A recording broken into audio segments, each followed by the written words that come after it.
저는 재생 사업도 많이 하고 있고요. 지금 중화 이동에 선정된 뉴딜 사업도 선정시켜서 사업을 진행하는 걸 도입는 회사이기도 하고요. 현재 올해 정비사업 관련해가지고 많은 제도들이 나왔습니다. 오늘 설명드리는 내용 중에서 소분효율 정비사업 관리지역이라는 게 있는데요. 그 제도를 국토부랑 LH와 함께 만들어가고 있는 회사이기도 합니다. 제가 지금 설명드리면서 하는 거는 중화이동의 재생사업 관련된 내용보다는 재생 외에 정비를 언급하면서 이렇게 정비사업에 관한 설명회까지 갖게 되는지에 대해서 주민분들이 쉽게 이해할 수 있도록 제가 저에게 좀 15분 동안 설명을 드리도록 하겠습니다. 일단 설명드린 내용은 하나하나 간단히 넘어갈 거고요. 재생사업에서 갑자기 정비사업 요건에 대한 얘기를 하기 시작합니다. 이게 왜냐면 재생이 원래 보전 위주였는데 서울시는 개발과 정비 쪽으로 전환하는 2세대 도시 재생이라는 표현을 쓰면서 개발과 정비 쪽으로 전환하는 상황입니다. 그래서 아마도 주민분들의 이해를 돕고자 이런 설명회가 준비되었다고 생각을 하고요. 이에 맞춰서 설명을 드리겠습니다. 일단 재정비 촉진 구역이 해제된 지역입니다.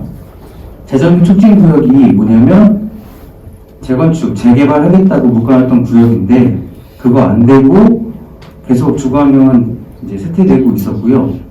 그 와중에 19년도에 도시재생 활성화 지역으로 지정돼서 재생사업이 추진되고 있던 지역입니다. 이후에 2020년 11월에 국토부 뉴딜 사업에 선정되었는데요. 뉴딜 사업은 대충 다 아실 건데 국가에서 재생사업 그냥 지자체에서 못하니까 국비 지원해주겠다고 한 거예요. 그래서 국가에서 주는 돈이랑 각 시와 구가 추가적으로 낸 돈 합쳐가지고 100억 이상, 유형에 따라서는 200억 넘는 돈을 지역을 위해서 쓰는 사업입니다. 근데 이건 재건축이나 재개발은 아니에요. 기존에 있는 지역을 잘 보존하면서 생활레소시, 주민들이 필요한 시설 등을 넣어주고 주민들의 활동을 활성화하기 위한 사업으로 진행되는 거고요. 이러한 사업을 하면서도 재생사업이 전면적인 철거를 통한 재건축이나 재개발이 아님에도 불구하고 작은 단위로 집을 고치는 사업들은 계속 있어 왔습니다.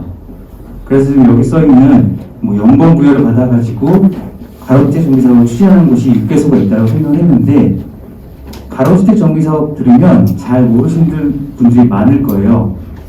사실 생긴 지가 얼마 안 된 사업입니다. 보통 집 새로 짓는 거 생각하시면 기존에 아파트 단지 있던 거 다시 짓는 거 재건축, 단독이나 연립주택 있던 거 다 쓸어내고 다시 짓는 거 재개발로 아시잖아요. 이런 거 아니면 내 필지에서 내가 집 고치는 게 신축이 있는데 이런 재개발 재건축하고 내 필지에서 집 짓는 그 사이에 소규모 주택 정비 사업이라는 게 근래에 생겼어요.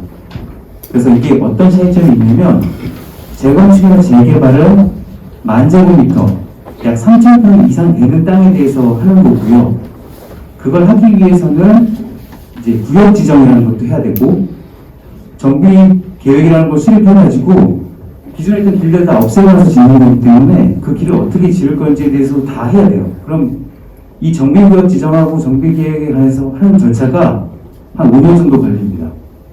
그리고 나서 또 사업 시작하고 그러면 최소한 8년, 9년 걸리는 사업이 보통의 재개발, 재건축 사업인데 소규모주택 정비 사업은 10,000 이하짜리 좀 작은 것들에 대해서 이런 구역 지정 절차 없이 주민분들이 용이하게 할 수 있도록 열어준 게 소규모주택 정비 사업이에요. 그 중에 가장 대표적인 게 가로주택 정비 사업이라고 해서 기존의 동네에서 보면 큰 길들이 있잖아요. 그 길을 기준으로 해서 그 길의 안쪽에는 10,000 이하의 구역으로 해서 사업을 하실 수 있게 해놓은 거예요. 그래서 굉장히 짧은 기간 안에 그래도 엄청 규모 있게 집을 다시 지을 수 있는 사업이라서 재생사업지 안에서도 추진이 되는 상황입니다. 근데 아까 말씀드린 대로 올해 들어서 다양한 부동산 주택들이 시도를 하면서 재생도 정비를 전제로 지금 진행되고 있어요. 그래서 여기 세 번째 칸에 있는 건데 올해 2월 달에 나왔던 3080 부동산 대책 내용입니다. 혁신적인 주택 공급 확대를 위한 사업이었고요. 여기서부터 작은 단위의 정비 사업들을 지원하겠다는 그런 것들이 제도가 많이 만들어지기 시작했고요. 이 아래쪽에 보이는 내용을 보시면 지난 6월 달에는 서울시가 아예 공식적으로 그냥 기존의 보존기지 재생에서 개발과 정비를 지원하는 2세대 도시 재생으로 전환하겠다는 발표를 했습니다. 그래서 지금 저희가 지금 중화이동 지역 내에서 어느 정도 고려할 수 있는 굉장히 다양한 사업들 중에서 대표적인 몇 가지를 지금 설명을 드리려고 하는 건데요. 일단 도심 공공주택 복합 사업이라는 걸 도입하기로 했습니다. 말 어려운 거예요. 도심 공공주택 복합 사업이 뭐냐?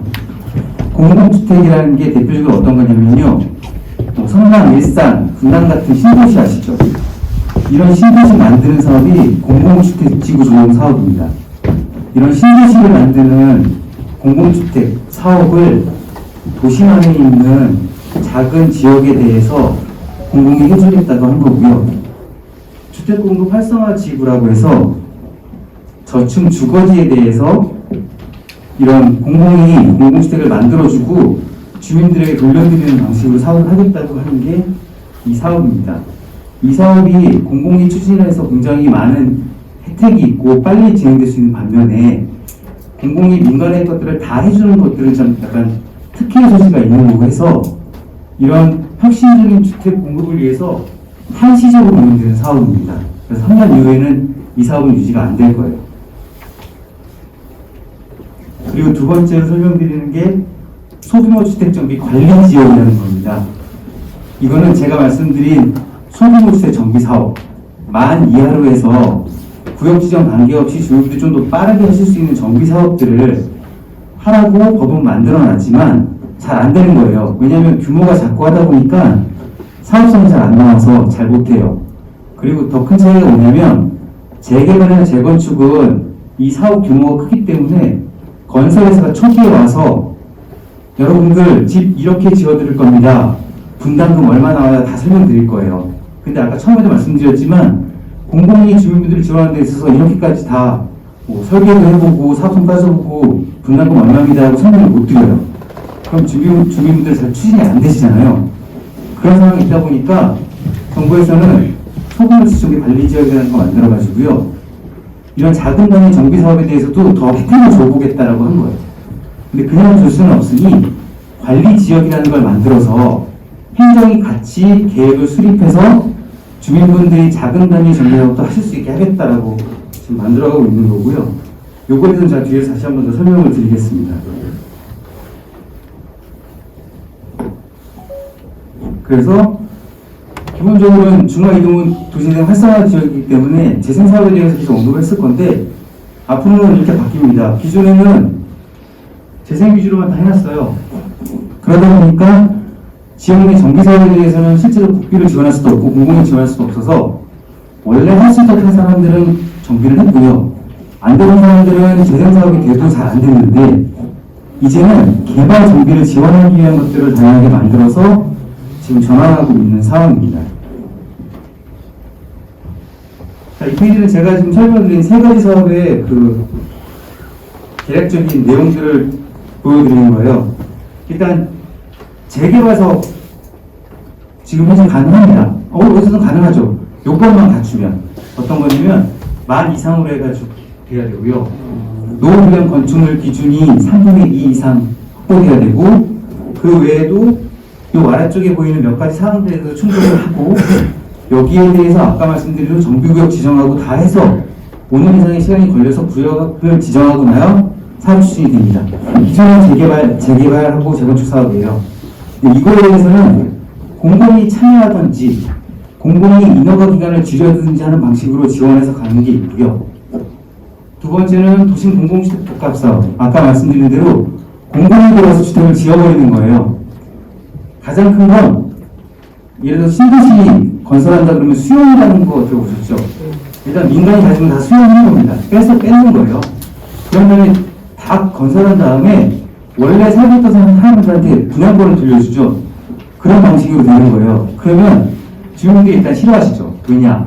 나는 뭐 레미안 푸르지오 짓고 싶은데 LH 붙은 아파트 생기니까 안 좋아하는데, 여기서는 시공사를 주민분들하고 같이 선정하는 과정을 두고 있어서요. 시공사는 주민분들이 원하는 걸 선정할 수 있는 이점이 있는 사업으로 해서 현재 지금 한시적으로 지원되고 있습니다. 소금주택 정비 관리 지역은 제가 뒤에 설명드릴게요. 그래서 현재 중과 이동해서 하실 수 있는 사업을 대략적으로 좀 크게 정리해 온 거예요. 왼쪽에 있는 회색이 기존의 재건축 재개발이고, 두 번째 보이는 이게 신속통합기획이라고 해서 인허가 과정을 줄여주겠다예요. 그 차이는 여기 위에 보이는 원래 5년 걸리는 거를 한 2년까지 줄여보겠다 이거고요. 비슷한 거에서 공공이 참여하는 재개발로 해서 가는 방식으로서 인허가 기간을 줄여주는 걸로 가고 있습니다. 어쨌거나 이거는 기존의 재건축 재개발 방식이어서 요건 다 충족하고 시간 걸리는 사업이고요.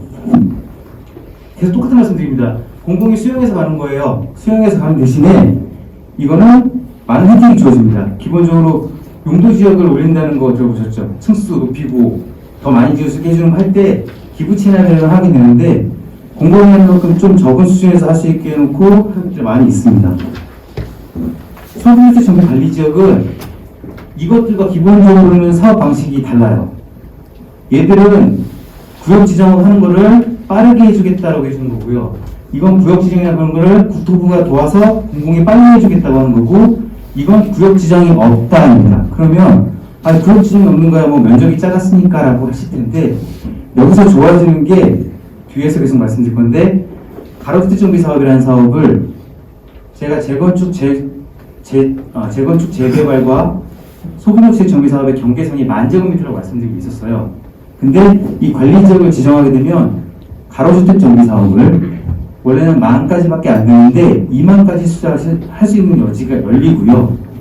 아까 제가 가로구역이라고 해서 길로 둘러싸인 부분만 말씀을 드렸는데, 그럼 동네 보다 보면 별로 잘 쓰지도 않는 길인데 그 길이 있어가지고 같이 개발 못하는 길들이 있을 때 구나 시와 협의해가지고 그 도로를 먼저 없애주면 큰 단지로 묶을 수 있는 여지도 생기는 거예요. 그래서 좀 더 용이하게 개발할 수 있게 도와준 제도로서 이렇게 나와 있습니다. 발표자가 계속 똑같은 내용이 반복이 되는데요. 자, 5년 걸리는 겁니다. 재개발 사업. 공공주택 복합사업은 예정지구 지정까지를 누가 해주냐면 국토부랑 지자체가 해주는 거예요. 국토부가 지자체가 빨리 해주겠다는 거고, 여기 차이점이 민간 시공사를 주민들이 선정할 수 있게 해줬다. 이런 차이가 있고요. 자, 제가 주로 설명드린 이제 관리 지역에 관한 내용입니다. 이건 뭐냐면 관리 계획이라는 거를 구가 먼저 수립을 할 거예요. 어떻게 수립하냐면 주민분들이 어떤 정도의 작은 단위의 정비 사업을 할 건지를 잘 얘기를 들어서 그걸 통해서 만들 수 있는 도로를 어느 정도 넓힐 수 있는지를 잘 따져보고, 그 정도 도로가 넓어진다 그러면 여기는 용도 지역을 높여주든지 층수를 높여주든지 하겠다라는 전형적의 틀을 만들어 놓은 다음에 그 내용을 가지고 시에 올려서 시하고 협의를 한 다음에 그 내용 결정을 할 거예요. 그럼 혹시 지구 단위 계획이라고 들어보셨나요? 내가 집 지으려고 하는데 내 집이 지구 단위 계획 구역 안에 들어가 있으면 규제를 받아요. 나는 1층에다가 아무거나 넣고 싶은데 지구 단위 계획에서 1층에다가 근생 넣으라고 했으면 근생 넣어야 되는 거고, 난 그냥 10층 짓고 싶은데 지구 단위 계획에서 여기는 8층, 이거는 8층까지만 해야 되는 게 있어요. 그럼 지구 단위는 보통 이렇게 건축적인 개발을 할 수 있는 거를 규제하는 걸로 쓰이는데, 반대로 어떤 게 있냐면요, 기존에 있던 용도 지역을 변경해 주거나 기존의 용적률이 200%인데 230%까지 올리거나 기존의 층수가 7층이었는데 10층까지 올리거나를 정하는 것도 역시 지구 단위 계획이라는 것을 통해서 결정을 해요. 근데 이거 민간이 하시기 힘든 거라서 공공이 먼저 그 틀을 잡는 거고요. 이걸 통해서 확보할 수 있는 혜택들을 주민분들이 사업하실 때 얻을 수 있도록 해드리는 사업입니다. 이 부분은 넘어가고요. 사업기간 차이가 이렇게 나는 겁니다. 기존의 재개발이 여기 10에서 14년 적어놨는데 빠른 구형 되죠. 그 다음에 공공이 도와주면 여기서 인허가 기간이 줄어드는 거고요. 가로주택 정비사업 등의 소규모주택 정비사업은 앞에 절차가 거의 없어지기 때문에 2, 3년 안에 끝날 수 있는 사업이 되는 겁니다. 자, 소금세 조개 관리 지역인데요. 이게 어떤 거냐면 지금 재생사업지 들어가가지고 지역이 좋아진다 그러면 빌라 지을 수 있는 데는 짓고요. 못 짓는 또 못 짓고 막 난개발이 돼버리고 오히려. 그래서 전체적으로 다 개발 수 있는 여지를 확인해가지고 먼저 지구 단위계를 올릴 수 있을 만큼 도로 같은 거 만들고 개발하십시오라고 가는 과정이고요. 이걸 통해서 주민들한테 드리고 있는 특혜 부분이 바로 이 페이지입니다. 기본적으로 관리계획이 수립이 돼서 관리지역이라는 곳으로 지정이 되면요. 정상할 때 가장 중요한 노후 불량 건축물 기준이 기존에는 3분의 2, 67% 정도였는데 10%가 내려갑니다. 서울시가 이미 57% 정도로 관리지역은 낮춰주겠다고 했어요. 그러니까 좀 노후 불량 건축이 부족해서 정비사업이 안 되는 곳들도 할 수 있게 되었고요. 면접 부분. 제가 가로수 정비사업이 가장 유력한 사업인데 이거 원래 10,000가지밖에 안 된 거를 20,000가지 하실 수 있게 됩니다. 관리지역 지정입니다. 20,000가지 간다는 건 일반적인 아파트 지을 수 있는 상황이 되는데 구역 지정 단계가 없이 빨리 갈 수 있게 된 거예요. 네, 그래서 이 정도 혜택이 많아지는 사업이 관리지역이라고 설명드리면 될 것 같습니다. 이상입니다. 감사합니다. 오늘 일단 질의응답 시간 다음은 강재호 변호사님 모시고 이야기 들어보겠습니다.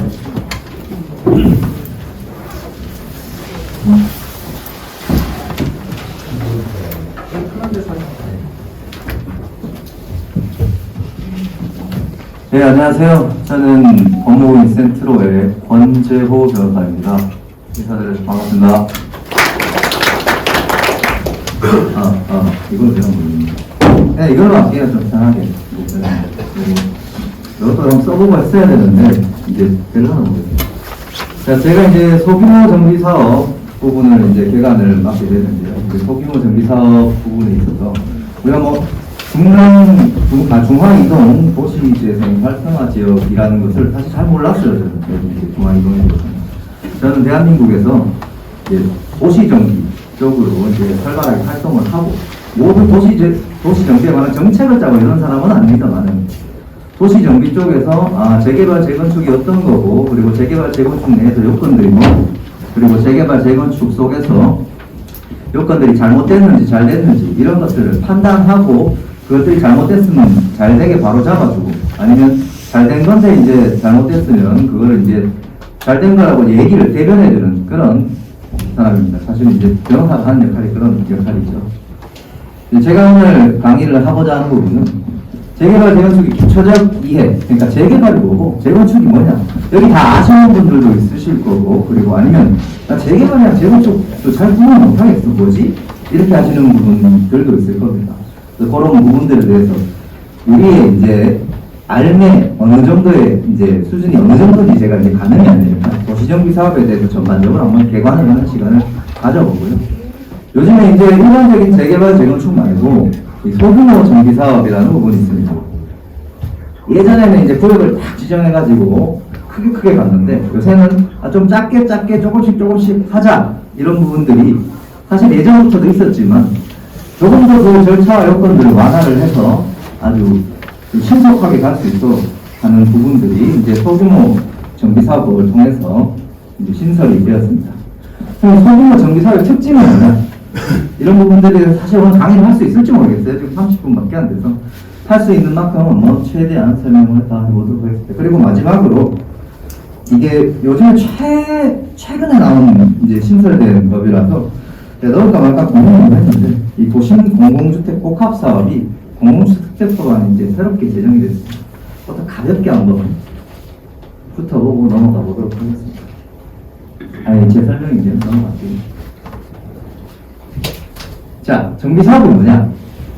우리 이제 정비사업이라는 것은 자, 지금 있는 도시를 깔끔하게 만드는 그런 사업이라고 쉽게 생각하시면 됩니다.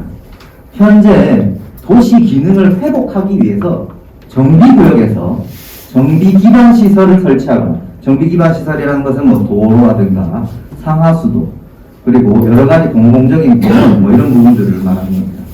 그런 걸 정비를 하거나 아니면 주택 등 건축물을 개량 또는 건설하는 거 그거 같이 할 수도 있죠. 정비 기반 시설을 함께 건설하고 주택 등을 같이 건설하는 그런 사업입니다.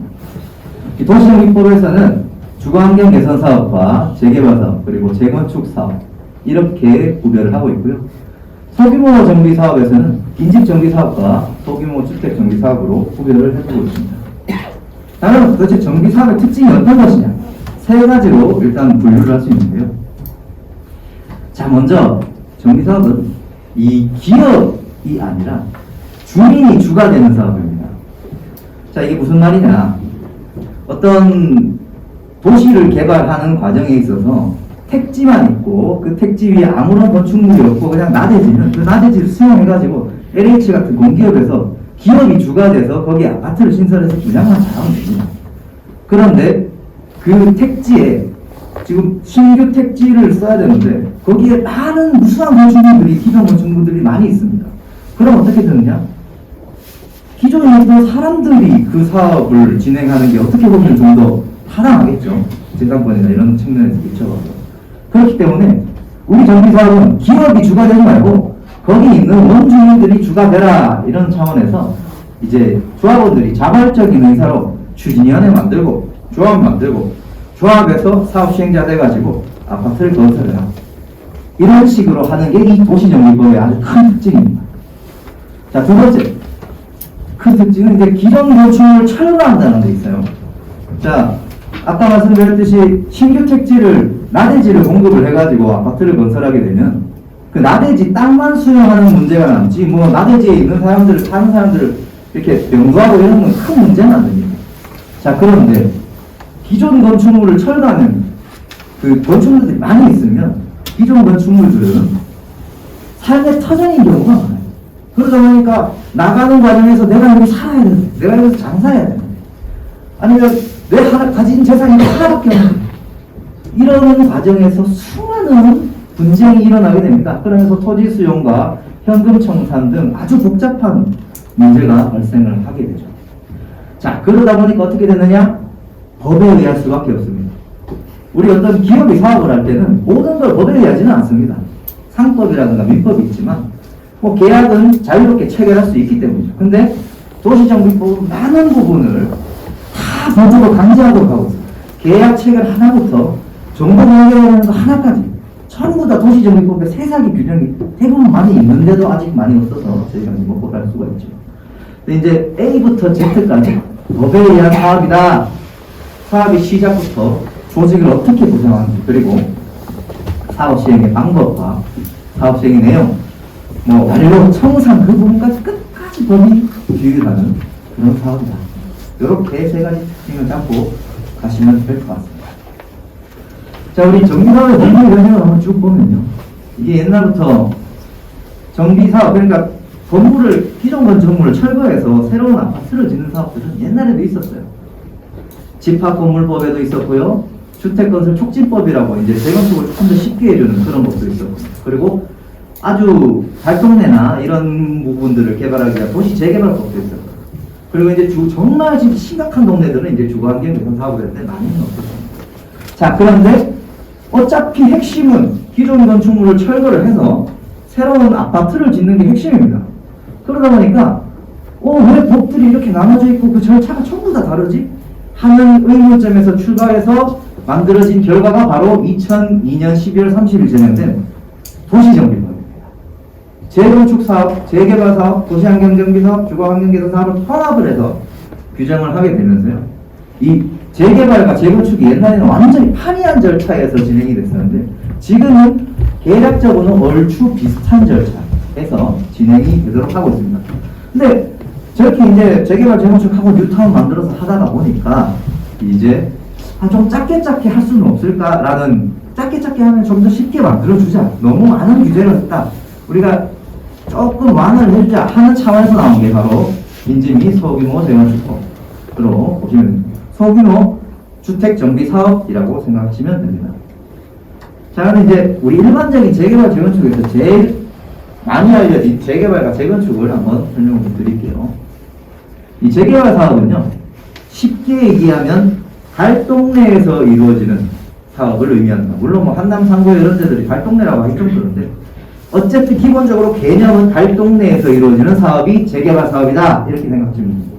자, 정비 기반 시설이 열악하고 저기 이제 오타가 나는데 노후 불량 건축물이 밀집한 지역에서 주거환경을 개선하거나 아니면 상업, 공업 지역 등에서 이제 도시 기능이 회복돼야 되는 지역, 뭐 세운상가라든가 오래돼가지고 상가가 너무 노후화돼서 그런 것들이 이제 개발해야 되는 그런 지역들에서 이루어지는 게 바로 재개발 사업입니다. 자, 이제 재건축 사업이 있습니다. 재개발 사업이랑 달라요. 재건축 사업은 기본적으로 아파트에서 이루어지는 재개발이라고 생각하시면 조금 이해가 쉽습니다. 자, 정비 기반 시설, 그러니까 뭐 도로 이런 것들은 반딱반딱하게 예쁘고 좀 뭐 상하수도 시설도 뭐 잘 돼 있는 그런 지역이지만 건물 자체가 노후한 지역, 40년, 30년, 40년, 50년 이렇게 된 지역들. 그러니까 보통 우리가 도시개발 과정에서 지었던 뭐 잠실호단지 지금 하고 있는 뭐 아니면 은마아파트 이런 데들이 바로 재건축 사업 구역에 해당하는 것입니다. 근데 재건축 사업이라고 그랬는데 아파트 아니고 다른 데도 있던데요. 서울시에? 물론 있었습니다. 그게 언제까지냐? 2012년 8월 도정법 개정 전까지는 재건축을 단독주택지구에서도 재건축을 했었어요. 왜냐? 도로나 이런 것들은 반딱반딱하게 잘 이쁘게 돼 있는데 건물이 양옥지역으로서 약간 좀 오래돼가지고 그런 부분들은 정비기반 시설이 열악하다고 볼 수는 없는데 정비를 통합적으로 할 필요성은 있었기 때문에 있었다가 다 빼자. 거기는 재개발로 하고 재개발 구역이 되면 그때 하고 재건축 사업은 아파트만을 위주로 하자라고 해서 예전에 있었던 구역들을 제외하고는 더 이상 신규 지역은 재건축 구역으로 지정이 되지 않고 있습니다. 자, 뭐 주거환경 개선 사업은 하도 이제 너무 잘 없기 때문에 넘어가볼게요. 자, 우리 이제 재개발 재건축은 그럼 어떤 절차로 이루어지는지 이것들을 한번 볼게요. 재건축과 재개발은 상당 부분이 유사하게 같긴 합니다. 조직 구성 방식부터 딱 보면 맨 처음에 정비구역이 지정됩니다. 정비구역이 지정된다는 말은 여기 재개발구역이다, 재건축구역이다 하는 선을 그어놓는 행위. 그걸 누가 하느냐? 주민들이 하는 건 아니고요. 그 할 권한은 사실 이제 정비구역 지정권자, 시장군수가 되어 있습니다. 그런데 그거는 이제 이반 제안을 우리 주민들이 모여서 좀 해서 구청장님 해주십시오. 뭐 시장님 해주십시오. 이렇게 할 수는 있는 부분인데 어쨌든 선을 그어놔야 재개발 재건축은 시작이 된다. 누가 듣느냐? 공공에서 듣는다. 자, 근데 사업도 공공에서 하느냐? 원칙적으로 아니다. 자, 추진위원회라는 걸 니들이 직접 주민들이 구성을 해라. 이렇게 해서 추진위원회가 나옵니다. 자, 추진위원회가 사업을 할 수 있냐? 사업 자체는 할 수 없어요. 추진위원회의 역할은 조합을 설립하겠다. 앞으로 우리 이 구역에서는 땡땡땡 구역에서는 조합을 설립하겠다라는 차원에서 나오는 게 추진위원회입니다. 그래서 명칭도 조합설립추진위원회입니다. 자, 그 다음에 이제 추진위원회가 열심히 동의서를 잘 걷어서 조합 설립을 합니다. 그럼 조합 설립을 하면 그 자체로서 바로 사업을 다 할 수 있느냐? 그게 아니고 또 사업 시행 계획이라는 것을 수립을 해야 됩니다. 그 수립하는 과정에서 또 이제 구청의 인가도 받아야 되고요. 이 사업 시행 계획이 이제 딱 인가가 나면 그때부터 동의하지 않는 사람들의 토지를 뭐 수용한다거나 그리고 이제 뭐 매도 청구 소송을 한다거나 하는 게 것들이 가는 계정입니다. 근데 뭐 엄밀하게 말해서는 사업 시행 계획 바로 직후에는 안 되고 뭐 여러 가지 요건들을 거쳐서 매도 청구 소송을 하거나 아니면 그 강제 수용을 해오는 절차를 겪게 됩니다. 자, 그러면 이제 우리 남아있는 사람들은 새로운 아파트를 분양을 받으려고 하겠죠. 그럼 그걸 어떻게 하느냐? 이 사업 시행 계획이 짜는 건축물의 개요가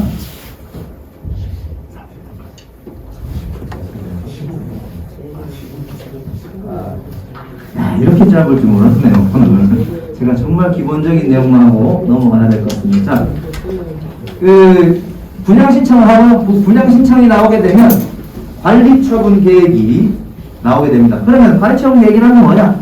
내가 분양 신청한 걸 받을 수 있는지 없는지 확인하는 절차다. 분양권 1개 나오는지, 분양권 2개 나오는지, 아니면 5구 타입을 받을 수 있는지, 84 타입을 받을 수 있는지, 그것들을 정하는 절차가 바로 관리처분 계획이다. 그거 짜고 나면 이제 이주하고 철거하고 착공하고 끝까지 준공 잘 되면 아파트 실제로 분양 받을 수 있게 됩니다. 자, 우리 시간이 없어서 아주 간단하게 소규모 정비사업은 뭐 가로주택 정비사업 그리고 자유주택 정비사업, 소규모 재건축 사업이 있는데 가로주택 정비 사업은 뒤에 이제 설명을 하실 거고, 소규모 재건축 사업은 정비구역에 선을 안 긋고요. 200세대 미만에서 아파트에 대한 재건축을 작게 하는 겁니다. 야, 여기서 특징이 뭐냐? 소규모 정비 사업은요,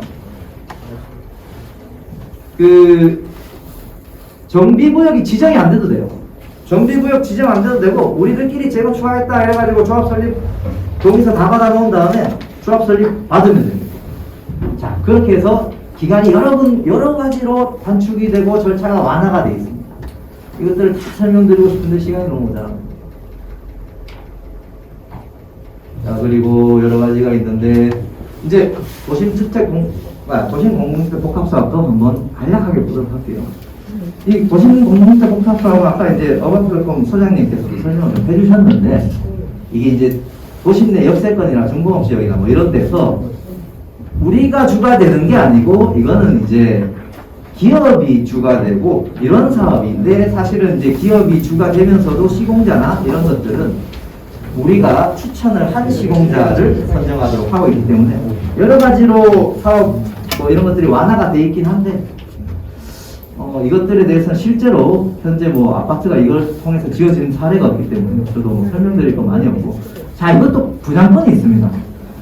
이건 공공이 하는 거긴 하지만 이것도 도시정비사업과 유사하게 분양권이 있고요. 분양권 가지고 이제 1개 주는지 2개 주는지 뭘 주는지 이런 것들이 규정이 어느 정도는 돼 있습니다. 자, 이렇게 번개불에 통공 없듯이 오늘 강의를 좀 끝내도록 하겠습니다. 감사합니다. 죄송합니다. 시간이 많이 지났네요.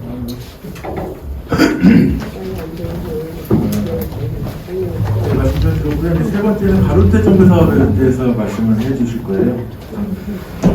부탁드리자면 그 내용이 정비사 전체를 다루지 않고 이제 그 사업 부분만 다루기 때문에 시간 한 10분 정도 좀 넘어도 상관없는데, 근거와 함께 말씀해 부탁드릴게요. 앞에서 가로주택 정비 사업에 대해서 대부분 설명을 해주셨습니다. 그래서 저희는 좀 현실적인 부분을 가지고 여러분들께 설명을 좀 드리고자 합니다.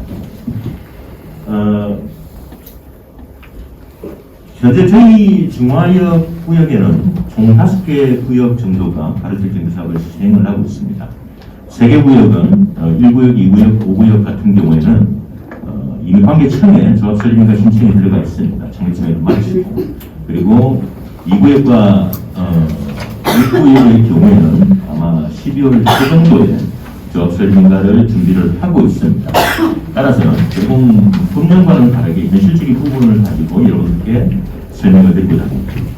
가로주택 정비 사업이라고 하는 것은 앞에서 좀 설명을 많이 해주셨습니다. 10,000평방미터 정도의 부지에 도로로 둘러싸인 지역을 소규모로 개발하는 것, 이게 바로 정비 사업의 정의입니다. 다만 이 기존의 소규모 주택 정비 사업을 시행을 하다 보니까 여러 가지 문제점이 활성화가 되지 않기 때문에 2018년 말에 특례법으로 다시 재개정이 되면서 상당한 혜택을 부여하고 이 사업을 활성화시키고 있습니다. 이 혜택이 크게 세 가지가 있습니다. 비용을 절감해 주는 것, 그리고 시간을 절감해 주는 것, 또 주택의 공급에 대해서 저분들께 좀 더 다른 혜택을 부여하는 것, 이 크게 세 가지 혜택을 부여를 했습니다. 즉 행정적으로, 금융적으로, 또 법률적으로 혜택을 부여해서 사업을 활성화시켜야 되겠다라고 하는 것이 지금 현재의 가로주택 정비 사업입니다. 또한 현재의 가로주택 정비 사업을 조금 더 활성화시키기 위해서 소규모 주택 정비 관리 지역을 다시 한 번 더 만들어서 좀 더 체계적이고 효율적으로 사업을 진행해 나가고 있습니다. 자, 이 수도권 아까 이야기했던 말하고 중복이 되는데요. 이 가로주택 정비 사업 시구에 대한 관리 지역에 대한 법령은 잘 아시다시피 3080 주택 대책에서 나왔습니다. 이걸 통해서 소규모 가로주택 정비 사업이 좀 더 활성화되기를 기대하고 있습니다. 자, 앞서도 설명드렸지만은 서울 지역에서 재개발 사업의 평균 사업 기간을 분석을 해보면 10년에서 15년이라고 정부에서 이야기합니다만 실질적으로는 15년 이상을 훨씬 상회합니다. 그중에 대부분이 앞서 말씀드렸던 정비구역 지정에 관계되는 시간에 다 잡아먹죠. 또 하나, 워낙 대단지로 사업을 하다 보니까 주민들 간의 의견이 잘 맞지 않을 수도 있습니다. 그러다 보니까 우리 중화역 구역도 아쉽게 전용기 촉진구역에서 배제가 되는 안 좋은 일이 있었습니다. 그런데 이게 2016년, 17년, 18년에 서울 지역에서 약 400여 곳의 정비사업 지구가 해제가 되고 나니 사실상 서울에 새로이 아파트를 공급할 수 있는 방법이 없어졌습니다. 그런 방법을 대체하기 위해서 활성화를 시킨 게 바로 정비사업입니다. 이 사업에서 가장 우선적인 것, 앞서 말씀드렸듯이 빨리 짓게 해주겠다는 겁니다. 사업기간이 15년 이상 걸리던 것을 정부 발표는 3, 4년 정도에 지을 수 있도록 해주겠다. 어떻게 해요? 시간을 단축시킬 수 있는 부분들을 다 없애주겠다는 겁니다. 앞서 말씀드렸던 재개발에서 가장 시간이 오래 걸렸던, 재건축에서 가장 시간이 오래 걸렸던 구역 지정 절차가 아예 없습니다. 이게 최소 5년을 줄입니다. 두 번째, 각종 심의에 걸리는 시간들도 획기적으로 줄여줍니다. 통합심의라는 걸 통해서. 모든 심의를 한꺼번에 함축해서 심의를 받겠다는 뜻이 되겠습니다. 또 하나, 사업 시행 인가와, 즉 건축 허가와 관리처분 계획, 우리 주민들의 재산을 나누는 시기들이 원래 재건축 재개발에서 나눠져 있습니다.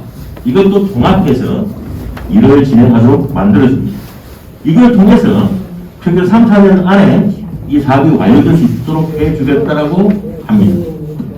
근데 저희가 보면은 사실은 현실적이지는 않습니다. 왜요? 아파트를 짓는데 저희가 아무리 짧게 시간이 걸려도 통상 2년 정도의 시간은 소요가 됩니다. 그럼 2년 정도의 시간이 소요가 되면 우리가 인허가를 거치는 데 걸리는 시간이 얼마일지를 계산하며 전체 사업기간이 나온다고 볼 수 있겠죠. 처음 사업 시작부터 저희가 인허가가 완료하는 시기까지는 아무리 빨라도 2년에서 2년 반은 소요가 될 겁니다. 왜? 처음에 어떻게든지 조합을 설립하기 위해서 여러분들께서 뜻을 모으셔야 되기 때문에 그렇습니다. 그래서 처음 사업이 시작되고 나서 종료될 때까지는 저희가 예상컨대 4년 반에서 5년 정도의 시간은 소요가 될 것으로 예상이 되고 있습니다. 자, 앞서 말씀드린 대로 시간을 줄여주는 것은 알겠어요. 그럼 어떤 혜택들이 더 있을까요? 라고 하는 것이 지금부터 있습니다. 일단 우리 아파트를 팔 때, 우리 조합군을 제외한 일반 부정물을 팔 때 분양가 규제하는 것을 없애줍니다. 분양가 상한제를 저희가 면제를 받도록 되어 있습니다. 두 번째, 전매제한도 아직까지는 자유롭습니다. 세 번째, 우리 땅에 기부 찬압을 하지 않아도 됩니다. 왜? 기존의 도로로 둘러싸여 있는 구역이기 때문에 그렇습니다. 서울시에서 재개발, 재건축이 일어날 때, 재건축은 좀 다릅니다만, 재개발이 이루어질 때, 통상적으로 그 땅 면적에서 기부 찬압 비율이 30%에 이르고 있습니다. 30% 정도는 도로, 기반시설을 만들어야 됩니다. 도로를 만들건, 공원을 만들건, 학교를 만들건.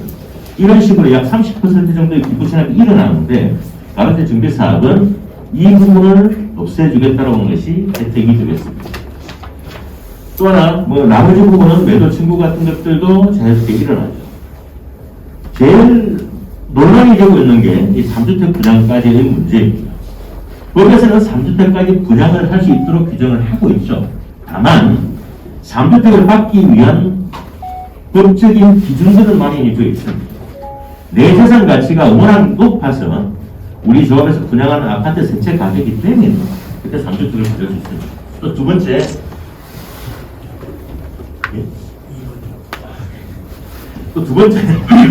내 주택의 면적이 워낙 커서 저희가 주택을 공고를 받을 수 있으면 이 또한 가능합니다. 그러니까 우리 지역이 2종 7천 구역인데 이것도 서울시 시민을 통하고 일정 기준에 맞으면 최고 15층까지 완화를 해주고 있습니다.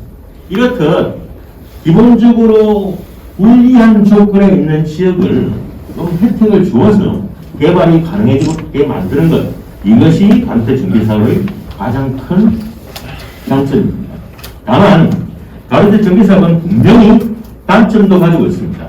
그 단점은 앞서 설명드린 대로 일정 규모 이하의 지역에서 아파트를 건설할 수 있다는 겁니다.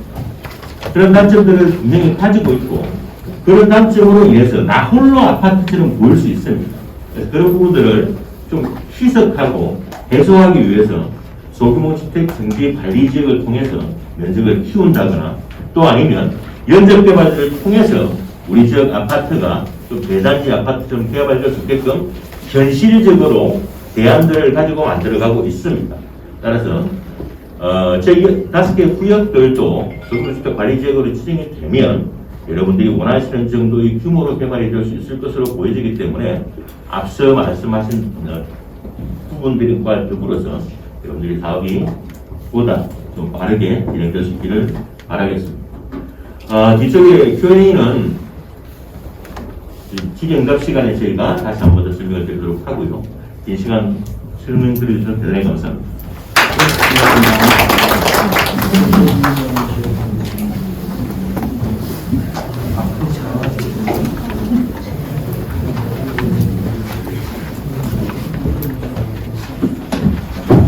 질의응답 시간을 가질 텐데요. 오늘은 요청하신 대로 중랑구청 도시계획과의 최현호 팀장님도 나오셨습니다. 앞으로 세 분이 인사 들으셨습니까? 팀장님.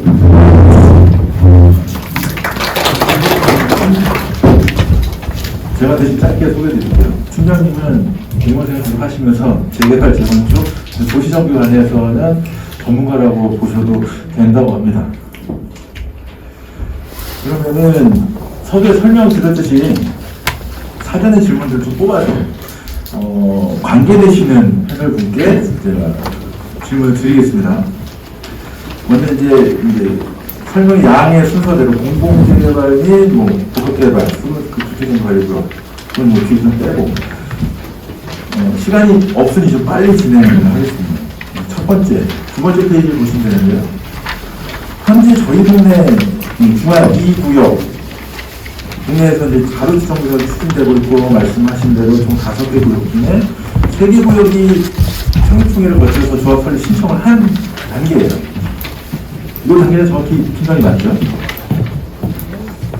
제가 맞습니다.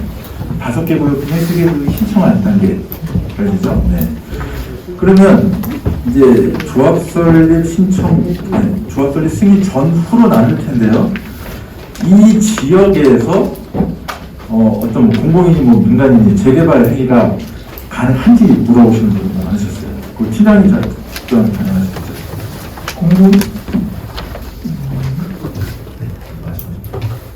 지금 현재 그 조합 설립 의무가 지금 진행 중인 데가 지금 한 3군데가 되고 있는데요.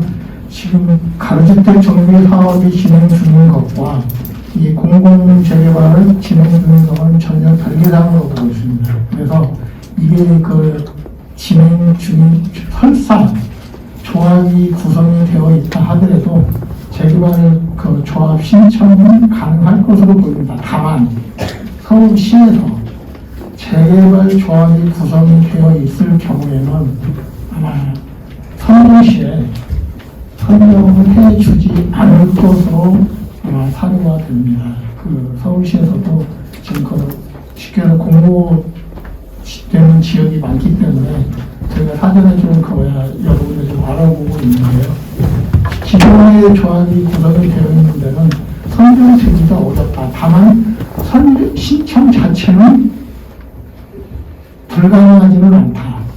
그럼에도 불구하고 선정되기는 좀 어려울 것 같다라는 게 저희 구청의 판단입니다. 그럼 팀에 조금 판단이 굳이 설명이 좀 부연이 필요할 것 같은데 구역 안에 존재하는 경우하고 구역과 구역이 구분되어 있을 경우. 그거는 그 구역이 어떤 식으로 그러면 이 나머지는 그냥 뭐 예를 들어 재개발 공공 재개발 구역이 기존의 어떤 그 가로주택 정비사업 구역을 피해서 뭐 흔히 하는 뭐 계리변경이라고 이렇게 피해서 지정되는 거는 그런 거는 아니거든요. 일정 부분 그 형태를 갖춰줘서 어떤 구역이 지정이 돼서 만들어져야 되기 때문에 기존의 가로주택 정비 사업을 피해서 뭐 우리는 이 부분 가로주택 정비 사업이 없는 것만 이렇게 지정을 할래 그런 그 정비 사업 구역 지정은 아닌 겁니다. 하려면 전체적으로 좀 균형이 이렇게 저기를 맞춰서 신청을 하는 거지, 뭐 이렇게 뭐 피해서 뭐 이렇게 이상하게 그런 식으로 아닐 겁니다. 네, 알겠습니다. 그럼 두 번째는 변호사님께서 좀 답변을 해주실 수 있을 것 같은데요. 현재 법에 의하면, 현재 기준 법에 의하면 공공재개발의 경우 이제 건축 규모,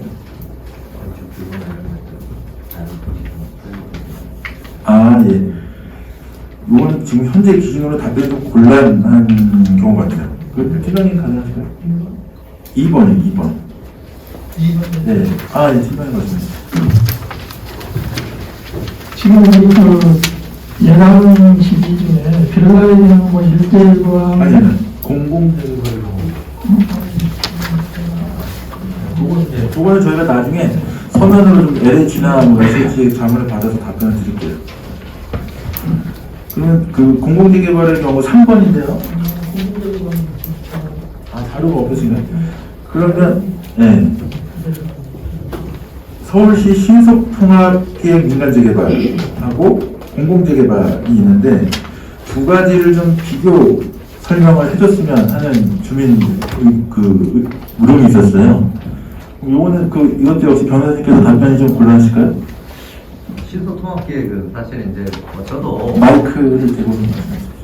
네, 신속통합계획에 대해서는 저도 이제 전 법을 전문으로 다루던 사람이 정책을 하는 사람은 아니에요. 근데 조금 본전은 있습니다. 뭐 여러 가지 인센티브나 이런 것들이 차이가 있긴 하던데 그것들을 일별해서 한 것보다는 제가 사실은 과연 그게 이제 현 법제도와 어울릴까 이런 생각을 한번 해봤어요. 물론 여기 사실 구청에서 팀장님도 나와 계시고 하지만은 아직까지 그게 진짜 보장법 하에서 그게 허용이 가능한 부분이 있는지 없는지 사실 분석이 안 되는 부분이 있습니다. 뭐 여러 모르면 그냥 스킵해 주세요. 네. 이 부분에 질문의 의도는 있었던 것 같아요. 그 물어보신 질문이. 지금 기사나 어떤 자료에 의하면 기간을 내보내는데 기간의 시점이 달라요. 어디서, 예를 들어서 뭐 서울시 신통개발의 경우에는 관리구역 기전까지 3년, 2년 이랬는데 제가 사회자는 아무 소리 마시고 네네. 네. 그래서 이 부분을 저희가 서울시하고 LH의 의견을 확인해서 답변을 공식으로 달아드릴게요. 제가 간단히 어감으로 풀면서 좀 답변이 가능할 것 같습니다. 기본적으로는 보도자료 등을 통해서 나오는 건 5년 정도 걸리는 걸 2년으로 줄여준다예요. 심의 기간을. 근데 변호사님 말씀하신 것처럼 그게 되느냐 안 되느냐에 대해서는 모르시면 방법이 없어요. 근데 왜 줄일 수 있냐면 이런 거죠. 원래는 각 분야별로 심의를 해야 되고 분야별로 심의를 하면 걸리는 게 많거든요. 그래서 안 되고 계속 그러는데 통합 심의를 하게 되면 약간 이런 거예요. 이거는 선도적으로 하기로 했다는 함의를 가지고서 적정 수준에서 어느 정도 갖춰지면 그냥 이번에는 내보내자가 기본적인 기준입니다. 공식적으로 말씀드린 게 아니고요. 신속통합계획이라는 거에서 얻을 수 있는 건 뭐냐면 다 모아놓고 심의하겠다는 거고 그 심의를 하는데 이미 이건 하기로 어느 정도 합의해서 뽑은 거니 적정 수준의 합의점이 나오면 그냥 빨리 보내자 이걸로만 이해하시면 돼요. 무슨 차이냐? 신속통합 이 공모에 들어가서 뽑히면 인허가를 줄일 수 있는 여지가 생기는 거고 안 하면 그냥 다음번 기다리다 보면 원래대로 기간 다 길어진다고 보시면 됩니다. 네, 그럼 그 4번과 5번은 추가적으로 잠깐만 좀 설명. 요 질문에 대한 답변이 되실까요? 네. 신속통합계획과 공공재개발의 경우는 딱 두 가지로 나누시면 됩니다. 신속공공계획은 공공이 들어서 계획을 함으로 인해서 초반에 들어가는 시간을 좀 줄여줄 수 있겠다라는 것이 가장 주가적이고요. 공공재개발은 재개발이 시작된 지역들을 공공이 개입함으로 인해서 용도지역 등을 상향하고 주택 공급을 늘리겠다는 것이 주가됩니다. 그 두 가지가 가장 큰 차이점이라고 생각하시면 되겠습니다. 네, 이 부분 역시나 관련 기관에 문의를 해서 정확한 답변을 달아드리도록 하겠습니다. 그러면 마찬가지로 4번과 5번도 지난번에 그 말씀이 있었는데 이것도 그 해당 담당 기관의 담당자가 없는 관계로 공식적인 답변을 별도로 마련을 해서 보내드리겠습니다. 4번과 5번 제가 좀 말씀드리겠습니다. 그러신가요? 네, 4번과 5번. 잠시만 좀 물어봐도 돼요? 이거 끝나고 별도로 제가 시간을 내드릴게요. 네, 이게 제가 이제 보상 쪽도 이제 전문을 하다 보니까 종전자산 평가와 현시세 이런 부분들에 대해서 굉장히 연구를 좀 많이 합니다. 이 종전자산 평가라는 게 뭔가 하면은 우리가 이제 조합원으로서 가지는 가치입니다. 이 종전자산 평가는 기본적으로 도시정비 사업에서 사업 시행 인가일, 그것도 최초의 사업 시행 인가일 기준으로 한 감정 평가 능력인데요. 현시세는 우리가 거래하는 가격이죠. 이 둘은 차이가 있을 수밖에 없습니다. 왜냐? 내가 이거를 20억에 팔면 20억이 시세고요. 25억에 팔면 25억이 시세고, 그 시세를 평가하는 방법은 감정평가가 있을 수도 있고, KB 시세가 있을 수도 있고, 여러 가지 방법들이 있습니다. 그런데 종전자산 평가는 뭐냐? 감정평가입니다. 아, 그럼 시가 감정평가랑 다른 거 아니냐? 아, 같은 거 아니냐? 이렇게 생각하실 수 있는데, 종전자산 평가의 감정평가 규칙에 따르면 미실현된 개발이익은 전혀 반영을 하지 못하도록 하고 있습니다. 왜냐? 조합원들은 앞으로 신축 아파트를 받을 사람들입니다. 그러니까 개발이익을 미리 평가 단계부터 반영해서 박아두게 되면 그 종전자산 가치 자체가 다들 높아지기 때문에 어차피 조삼모사가 돼요. 사업비가 같이 높아집니다. 그렇기 때문에 감정평가 규칙에서는 그 이제 실무지침이라고 하던데요. 감정평가 실무지침에서는 그 종전평가에 대해서 개발이익을 최대한 배제를 해두고 있습니다. 근데 우리가 매도 청구 같은 거 할 때 보상을 받을 때는요, 재건축의 경우에 하나는 겁니다. 재개발은 또 달라요. 재건축 같은 경우에는 현 시세에 반영을 할 수 있는 감정평가를 받게 되는데, 그것도 내가 직접 현재 거래되고 있는 그 가격을 받을 수는 없고요. 그 가격에 유사한 정도로 감정평가를 최대한 받는 과정입니다. 그것도 이제 하는 방법에 따라서 여러 가지 기법들이 많이 있어서 조금 차이가 있긴 합니다. 이 질문에 답변만 좀 해주세요. 우리가 스터디 하고 온 게 아니니까 어느 정도 나는지만 알려주시면. 네. 자, 그거는, 자, 지금 종전평가가 뭔지도 모르시는 분들도 계시고요.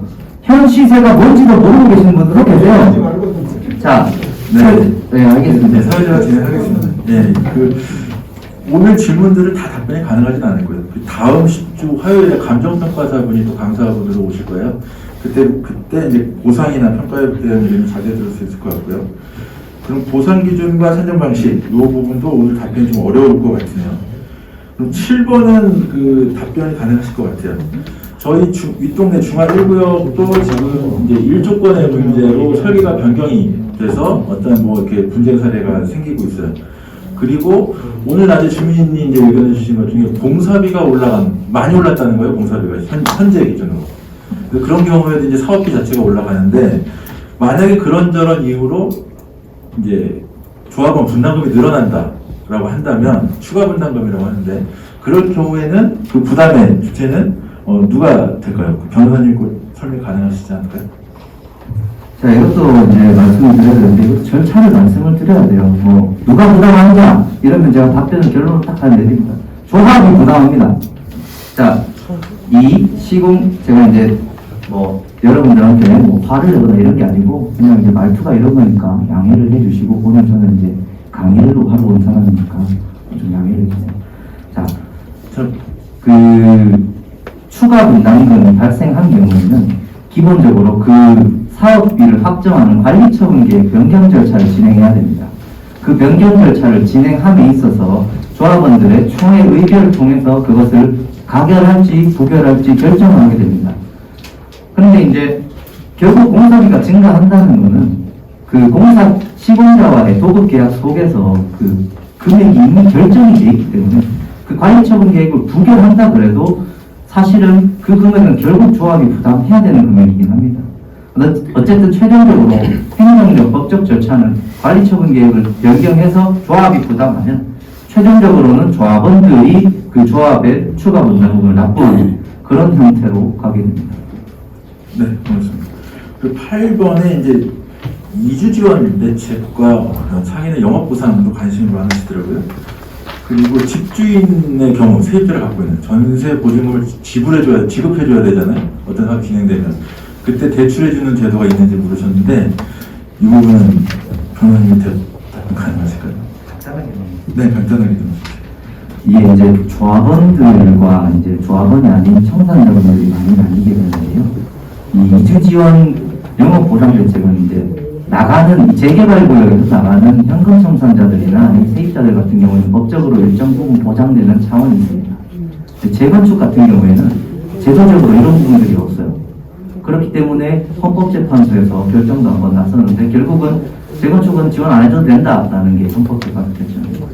자, 그런데 조합원들 경우, 우리 이제 사업의 주체가 되는 조합원들의 경우에는 그 이주 지원 영업 보상 대책은 조합이 수립하기 나름입니다. 해주는 조합도 간혹 있는데 대부분은 사업비가 증가하기 때문에 특정 조합원을 위한 그 영업 보상 대책은 잘 수립을 안 해주고요. 근데 다만 상인들을 조기에 이주시켜야 될 필요가 있을 때는 조합이 그런 정책을 사용하는 경우도 있습니다. 이주 지원은 대부분 하는 걸로 알고 있어요. 다만 이제 그 대출 알선이라든가 이런 것들을 하는데 결국은 그 무이자로 이제 조합원들한테 대출을 시켜주는 부분도 그 이자를 결국은 조합이 부담해서 사실은 우리 조합원들이 다 부담하는 그런 구조가 많습니다. 전월세 보증금 대출 지원 제도도 마찬가지입니다. 조합원들 같은 경우에는 이제 조합이 금융 지원을 어떻게 받아서 사업을 어떻게 꾸려가느냐의 차원이기 때문에 각 조합마다 그 내용이 조금씩 다른데 대부분 이런 부분들은 하는 조합들이 많이 있습니다.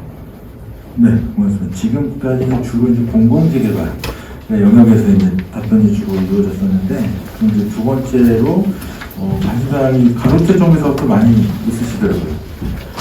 이 부분은 이제 주로 이제 MI 하우징, 저희 동네 이제 정비관리업체이시기도 하고, 이제 구청의 담당자분이 주로 답변이 될 수 있을 것 같아요. 현재 저희 동네 가로주택 정비사업 구역이 10,000제곱미터 내외로 5개가 구획으로 신청이 되어 있는 단계고, 말씀드린 대로 그 중에 3개 구역이 조합관리 승인 신청을 한 단계라고 해요. 그러면 주민이 궁금해하시는 게 10,000제곱미터 안에 한 구역, 10,000제곱미터 안에 들어갈 수 있는 아파트가 몇 평형에 몇 개 동에 뭐 층수는 어떻게 되느냐, 이런 것들 제일 많이 궁금해하시는데, 근데 요거는 또 인센티브가 있어서 임대주택과 같은 공공기여를 하는 경우와 공공기여를 하지 않는 경우로 용적률이 달라지기 때문에 답변을 두 가지로 나눠서 좀 해주셨으면 좋겠어요. 팀장님 먼저 하시겠습니까? 네. 지금 현재 가로주택 사업에서 몇 층까지 가능하느냐, 몇 세대까지 나오느냐, 제일 많이 물어보시는, 저희 구청에 제일 많이 물어보는 것 중에 하나가 바로 이 부분입니다. 그런데 이 부분에 대해서 저희가 정확하게 말씀드립니다. 지금 현재 그 선생님들이 조합을 구성한 뒤에 설계사무소로 선정하고 시행사로 선정을 해서 저희한테 어떤 사업 계획을 제출하시면 거기에 설계 내용까지 다 포함이 돼서 제출이 됩니다. 그거는 선생님들이 임의로 이 법 테두리 안에서 여기까지 가능하겠다고 해서 임의로 작성을 해서 제출한 겁니다. 그게 아까 말씀드린 대로 15층까지 가능하고 임대아파트 넣을 때는 그 용적률 250%까지 가능하고, 이게 선생님들 조합에서 설계사무소에서 그래가지고 우리한테 제출할 수 있는 한도를 얘기를 하는 겁니다. 최대치를 얘기를 하는 겁니다. 그래서 저희는 그거를 기본적으로 검토를 한 뒤에 서울시로 넘깁니다. 그러면 서울시에서는 심의위원회가 있습니다. 흔히 하는 얘기로 심의위원회에서 이거를 이제 그 사람들은 그러죠. 공공성이나 이렇게 모양이나 어떤 그 위치나 이런 걸 다 따져가지고 이게 15층까지 가능하겠다. 내년에 이거는 10층까지 가능하겠다. 10층까지 가능하겠다. 용적률 200%, 190%, 220%. 이거를 결정하는 부서가 심의위원회입니다. 그 결정하는 것이. 그렇기 때문에 지금 우리가 여기에서 아무리 몇 개 층, 몇 개도 몇 층, 이거 선생님들이 우리한테 신청할 수 있는 거, 지금 여기에서 15층, 250%, 200% 이거는 선생님들이 저희한테 신청할 수 있는 최고 층수를 얘기를 하는 거고, 그걸 결정하는 거는 우리 구청도 아니고 서울시 심의위원회입니다. 거기서 결정이 되어야, 거기서 결정이 되어서 우리한테 통보가 와야, 그게 어느 정도 어느 특정 구역에는 이제 몇 층까지 몇 세대가 결정이 되는구나 라고 잠정 결정이 되는 겁니다. 그게 사업시행 인가가 나면 1차적으로 그 규모가 결정이 됐다라고 얘기를 하는 겁니다. 사업시행 인가는 흔히 얘기하는 건축 허가로 보시면 됩니다. 건축 허가가 나야 여기가 몇 세대 나온다. 몇 세대짜리, 몇 평짜리가 몇 세대, 몇 평짜리가 몇 세대. 이게 건축 허가가 났다라고 보시면 됩니다. 그런데 그 결정은 서울시 심의에서 결정이 된다. 그래서 그 결정이 되기 전까지는 아무도 모른다. 이상입니다. 심의 될 때까지는 아무도 모른다는 거고. 잠시만요. 좀 남아가지고. 그러면 이 부분에 대한 얘기는 분명히 입장을 말씀하셨는데, 지금 이제 저희 국내의 정비관리업체로 이제 지금 사업을 추진하고 있는 MI 하우징의 얘기를 들어봐야 할까요? 어떨까요? 그건 제가 질문 여러분한테 좀 여쭤볼게요. 네, 말씀해 주세요. 네, 잠깐만 좀 말씀해 주세요. 구청에서 말씀하신 내용은 정확합니다. 결국 서울시 도시재생심의위원회의 심의에 따라서 저희들이 최종 높이와 용적이 결정이 되죠. 다만 현재 저희가 추정할 수 있는 것은 현행법령상 어떻게 가능한지에 대한 부분을 추정해서 말씀을 드리는 것이고, 법상 가능한 부분을 되지 않습니다라고 말씀을 드릴 수는 없어요. 그래서 저희가 말씀을 아까 최고 15층이라고 말씀을 드렸던 겁니다. 두 번째, 규모에 대해서는 굉장히 궁금하실 겁니다. 규모는 저희가 그 임대아파트를 넣지 않는다는 가정하에서 보면 1000평방미터 기준에서 약 한 250세대 정도가 들어갈 것으로 보여집니다. 다만 이 250세대라는 규모도 우리가 주민들께 전부 다 설문조사를 통해서 설계안을 확정하게 되는데, 우리 주민들께서 요청하시는 평형대가 크다라고 하면 당연히 세대수는 좀 줄 수밖에 없고, 우리 주민들께서 요청하시는 평형대가 좀 작다라고 하면 세대수는 늘어날 수 있습니다. 즉 주민들의 요구에 따라서 건설 규모도 좀 달라질 수밖에 없다는 걸 말씀을 드립니다. 또 하나 더 설명을 드리자라고 하면 저희가 법률상으로는 한 구역이 한 250세대에서 300세대 정도의 규모로 지어진다 손 칠때 현재의 도로 체계로 법률상 가능합니다. 앞서 말씀드렸다시피 저희 지역은 현재 한 5개 구역 정도가 개발이 진행되고 있고, 또 인근 지역들도 개발에 참여하고자 하는 지역들이 있습니다. 그럴 경우에는 당연히 현재의 도로 기반 시설로는 실질적인 도시계획적인 부분으로 보면 우리 주민들께서 생활하실 때 불편하실 수가 있습니다. 따라서 지금 현재 소규모 주택정비관리지역이라고 하는 좋은 법률이 생겼기 때문에 그 법률을 통해서 우리가 필요한 도로를 확장하거나 공원들을 만들거나 이런 시설들을 만들어서 추후에 아파트 개발이 되더라도 좀 더 효율적으로 또 쾌적하게 될 수 있도록 할 예정입니다. 자, 그렇게 땅을 뺏기면 용적률을 어떻게 하느냐고 걱정을 하시는데, 제가 관리지역의 예를 들어 보면 우리가 기반 시설을 확충하기 위해서 들어가는 대지의 부분은 그만큼 용적률 인센티브를 받기 때문에 저희가 실질적으로 주민들에서 크게 손해를 보지 않는다는 것을 말씀드리겠습니다. 네, 어쨌거나 단정 지을 수 있는 거는 하나도 없다는 거네요. 네, 그리고 두 번째도 관심이 아주 많으신 질문 내용이에요. 지금 이제 이야기, 주민 의견들을 들어보면 이제 가로수 정비 사업을 추진하고 있는데, 빌라의 경우는 이제 아파트를 1대1로 교환해주고, 단독 다가구 주택의 경우는 1대1이거나 그 건축 면적이나 연면적에 따라서 두 채도 되고 세 채도 될 수 있다라는 그런 이제 제안에 따라서 이제 동의를 해오고 뭐 그런 말씀들을 해주세요. 그러면 이러한 교환 방식, 계산 방식이 어떤 방식으로 계산이 돼서 결정이 되는지 질문 하나 하고요. 요거는 이제 MI 하우징에서 좀 답변이 먼저 질문 먼저. 네. 그리고 분담금의 경우에는 얼마나 발생하는지 궁금해하셨는데, 분담금은 뭐 대부분 발생할 거라고 생각하시겠는데, 오늘 분명히 좀 이제 얘기가 좀 돼야 될 부분은 분담금이 발생하지 않는 경우도 있는지, 우리 지금 현재 지원 요건이죠. 네, 그 부분 먼저 팀장님 말씀 드릴게요. 사회자님이 물어보신 바에 대해서 정확적으로 간단히 한번 말씀을 드리겠습니다. 제가 아까 서울시에서 심의를 한다고 했잖아요. 그 심의를 받아서 심의가 그 처리가 되면은 그 부결이 되거나 통과가 되거나 둘 중에 하나입니다. 보완이 돼서 다음에 또 그 처리가 되면 우리한테 통과가 됐다고 통보가 됩니다. 근데 그 심의가 이 가로주택 사업에서 심의가 통과됐다고 우리한테 서면으로 통보된다는 게 굉장히 중요합니다. 그 말이 서면으로 선생님들이 가지고 계시는 그 재산에 대한 평가 기준이 됩니다.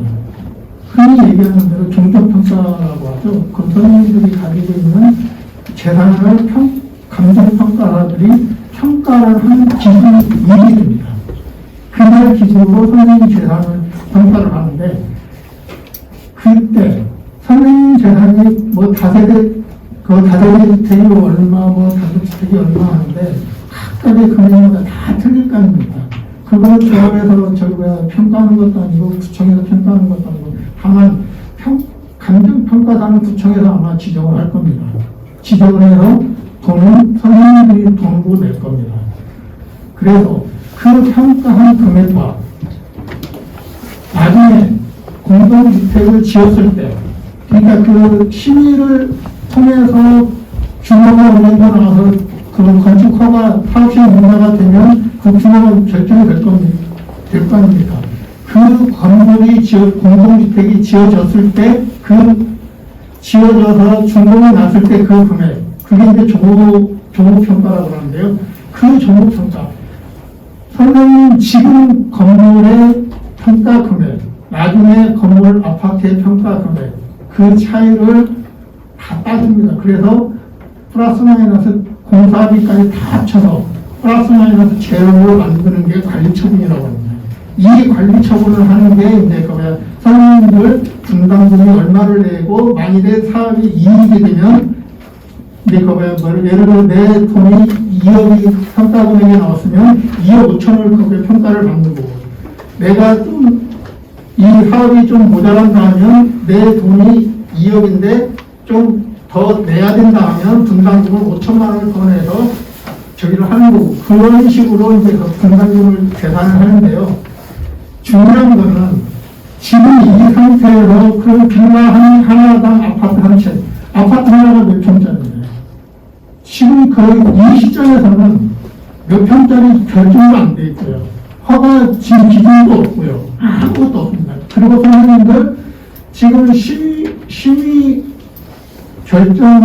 심의에서 통과된 그때 그 날에 감정평가 금액도 나오지 않은 상황이기 때문에 선생님들의 재산이 얼마가 나올지도 아무도 모릅니다.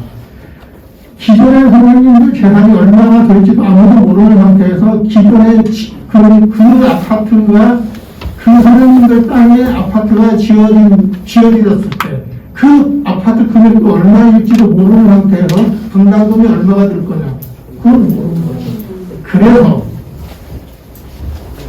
그래서 사업시행 인가 때 관리처분을 하는데, 이 관리처분을 할 때 이제 비례율이라고 그러죠. 비례율을 이렇게 판명을 하는데 대략적인 비례율이라고 합니다.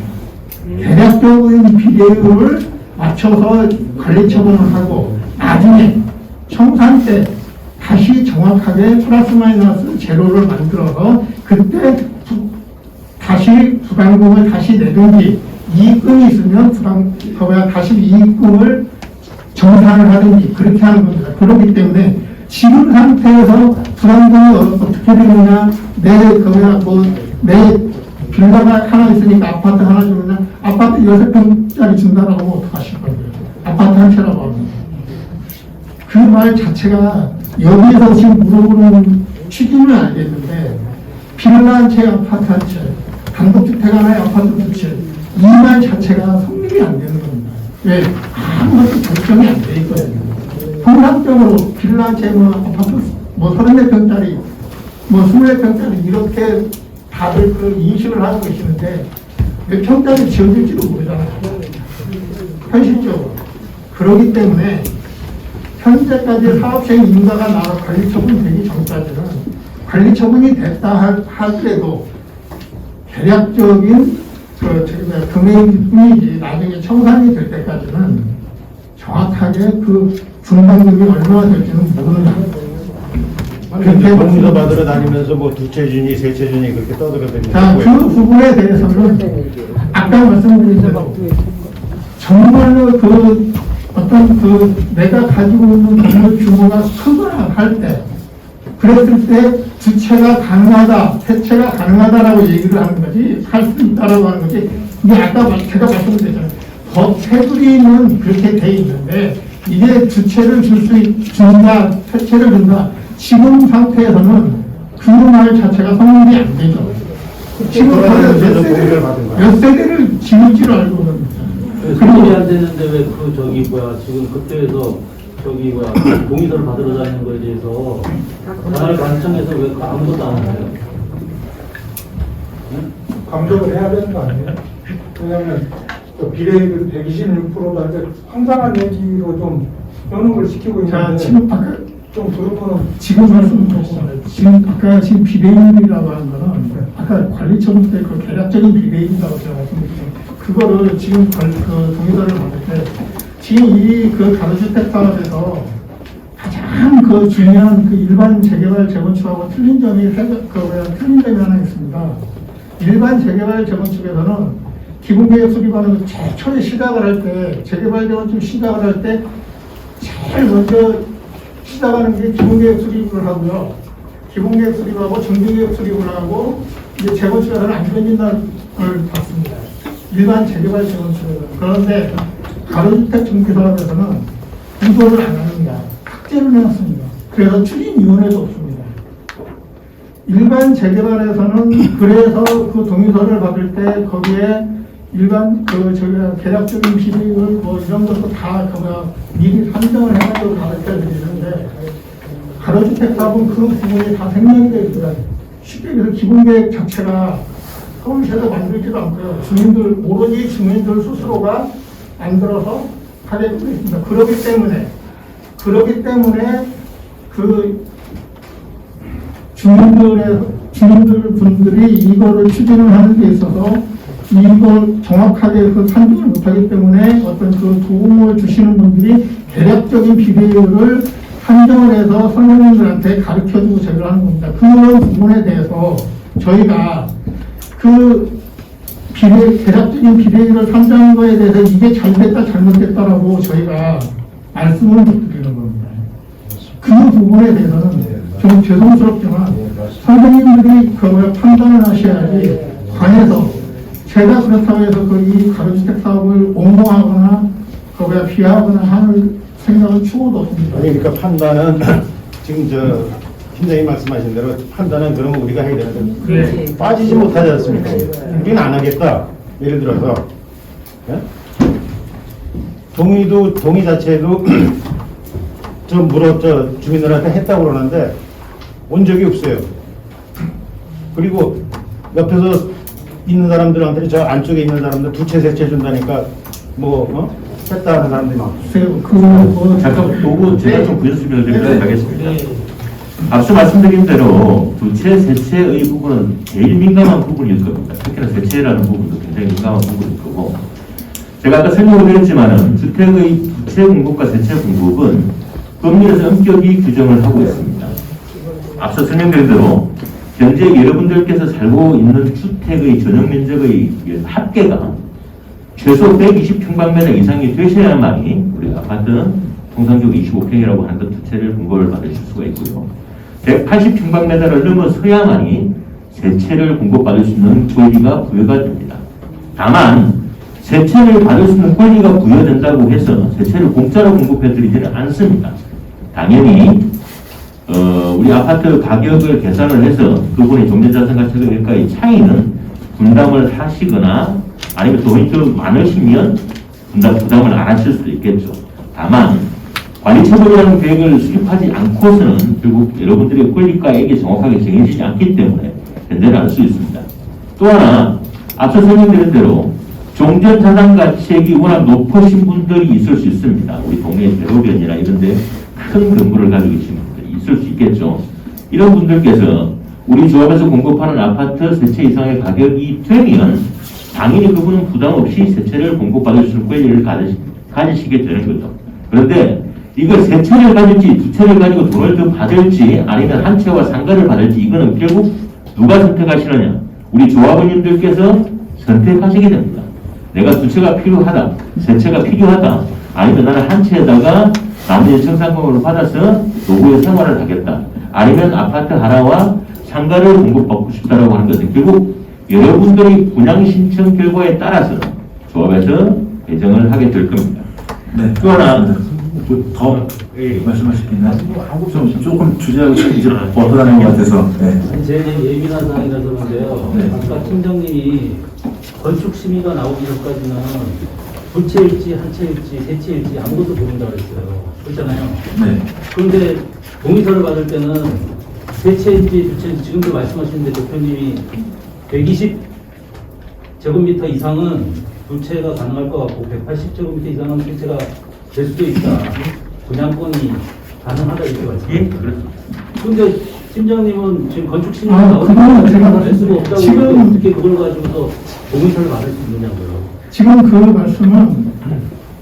그 말씀은 말씀하시는 거는 법의 한도로 말씀을 하시는 거고 제가 동의서를 받을 때 법의 네. 한도를 가지고 얘기하시면 안 되잖아요. 실제 현실적으로 어떤 게 가능한지 얘기를 하시고 지금 제일 예민한 부분이 그것들인데 저도 사실 두 채 준다 그러면은 동의서를 갖다 지금 작성하려고 그랬었는데 지금 와서 계속 얘기를 들으니까 이해가 안 가는 거예요 지금.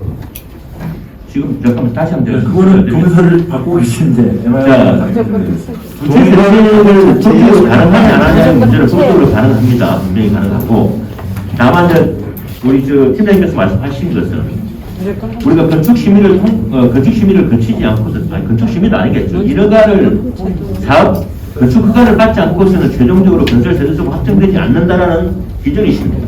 즉 세대수가 확정되지 않기 때문에 우리 주민들께서 두 채, 세 채를 받으시는 분들이 얼마나 계실지 모르겠지만 그걸 확정해 질 수 있느냐라는 부분을 걱정하시는 거예요. 근데 저희가 여러분들께 동의서를 받을 때 그 내용을 보시면 대략적인 사업비와 대략적인 건축 세대수가 나옵니다. 이걸 저희가 임의대로 잡은 게 아닙니다. 우리 중남구청의 경우는 좀 다르지만 서울의 일부 구청에서는 여러분들께 연구부의 동의서를 발급을 할 때 대략적인 사업 계획을 수립을 해 오도록 규정을 하고 있습니다. 이걸 저희가 민간 사업자가 작성을 해오지 않고 꼭 SH공사, 서울도시개발공사죠. 도시개발공사의 신속사업성 분석이라는 자료를 요청을 하는 구청들도 있습니다. 그러면 SH공사에서는 우리 지역에 추가적인 내용이 없이 200%로 씌었을 경우에 건립 계획안과 세대수를 만들어서 줘요. 또 그리고 그때 들어가는 비용들을 서울시 통계를 만들어서 마찬가지로 작성을 해줍니다.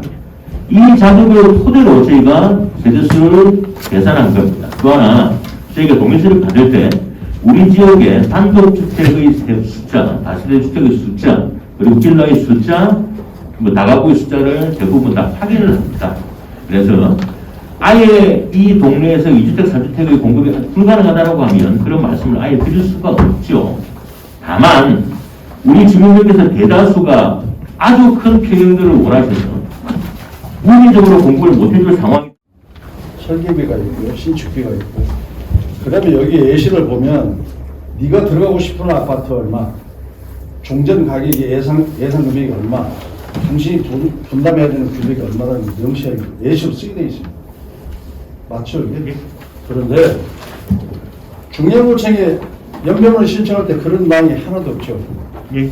그럼 이거 동의서를 받을 때 그럼 이걸 명시를 해야 되는 거 아닌가요? 그 재건축 재개발의 일반적인 표준이고요. 이거는요, 빈뒷목 소규모 주택에 국토부에 나오는 시행 규칙의 별지 서식입니다. 별지 서식이에요. 그래서 내가 가서 물어봤습니다. 이거 예시를 해서 동의서를 받느냐? 동의서를 받을 때 예시가 없었습니다.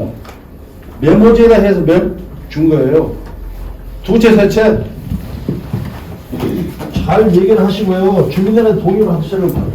빈님의 소유주 133조에 보시면 두 가구를 줄 수 있고, 두 가구라는 게 기준이 뭡니까? 이게 뭐예요? 기준이 뭐죠? 세 가구에 한정된다는 기준은 뭡니까? 이거는요, 포괄적으로 얘기를 하는 겁니다. 포괄적으로. 다시 말하면, 저 얘기 들어보세요. 다시 말하면, 아까 얘기했듯이 여러 가지, 이게 지금 소규모 주택에 주민협의체에서 해당되는 것인지, 가로주택에 해당되는 것이 자체가 지금 저도 판례를 찾았는데 판례를 못 찾았습니다. 두 채, 세 채 준다고 해서 동의를 받았을 때 이런 소식 제가 인간하면요 구청이나 정부에서 다 받을 거예요. 이거를 왜 동의서를 받을 때 이걸 명시하게 돼 있습니다. 예시로 해서 분명히 그렇잖아요. 그러면 주민들한테 그걸 받았을 때 여기에 보시면 연명으로 신청할 때 어디에도 아무것도 없습니다. 이거 다 LH 거 전부 여기 자료 넣었습니다. 이게 다 이게 자료죠. 이게. 여기에 몇 세대가 있고 여기 보면 연변 번호 부여를 신청을 할 때 세대수가 99인데 120개를 받았습니다. 그것도 30개를 더 받은 거예요. 저도 구청 담당 공무원한테 이거를 어떤 방법으로 민원을 제기할 겁니다. 왜? 연변번호 조합원이 99명인데 어떻게 120개를 주냐고요, 이걸. 이건요, 재개발을 하시려면 주민들의 입장에 서서 물론 할 수는 없겠지만 해야 됩니다. 아까 팀장님 말씀하셨는데 종전자산이 뭡니까? 사업시행에 나올 때 내 감정평가 금액 기준점이 종전자산입니다. 종호가 뭡니까? 조합이 해안 냈을 때 마지막에 나오는 게 종호입니다. 정확히 잘 모르시고 하시는 말씀이시고요. 제 얘기를 들어보세요. 아니, 종전과 종호에 대해서 다시 한번 설명을 좀 드리고 나서 이야기를 합니다. 아니, 제 얘기를 들어보시라고 제가 아는 데까지 질문하고 있잖아요, 지금. 그러다 그러면 내가 종전과 종호를 했을 때 차이점을 아까 님이 말씀하셨던 이게 분담금입니다. 그래서 내가 예를 들어서 5억의 감정평가가 나왔으면 내가 아파트를 몇 채 신청을 한 간에 5억 한도로 해서 나머지는 전부 추가 분담을 내야 됩니다. 그게 맞잖아요. 그런데 지금 마련해서 두 채, 세 채 준다는 그런 얘기를 하면서 동의서를 받았으면 당연히 거기에 대해서 어떤 받는 자, 연변번호 신청자가요, 책임을 져야 됩니다, 책임을. 연변번호 누가 받았습니까? 개인이 받은 거예요. 이거 주민한테 한 번이라도 설명했습니까? 이 지역을 개발할 때 누가 한 번도 했어요, 이 얘기를? 연변번호를 단독으로 신청을 해서 이 동의서, 다시 말하면 여기 담당 공무원이 여기 계십니다. 담당 소장 찍는 거예요. 120개를. 사기지 뭐. 이게 지금 뭐 하시는 거예요? 그럼 선생님 그 답변은 먼저 동의서에 대한 적법성. 그건 이제 저희 담당 팀장님들 답변. 지금 팀장님이 자꾸 질문을 하니까 어려워 자꾸 대답하기 불편하신 것 같은데 사실은요 구청에도 좀 책임감이 있습니다. 연면으로 무조건 신청해. 저도 마찬가지로 연면으로 신청할 수 있습니다. 하는 식에.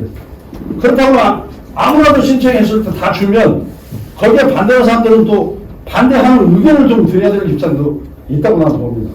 왜? 제가 제청을 해달라고 했더니 제청을 안 해줍니다. 제청을 안 해준 딱 이유 한 가지. 당신 알바끼 하려고?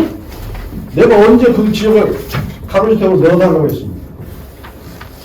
가로주택을 넣은 사람이 당연히 제청을 할 수 있는 권한도 있는 거죠. 그럼 저희가 정봉기 요청을 했습니다. 민원 제기도 했고. 제청해달라.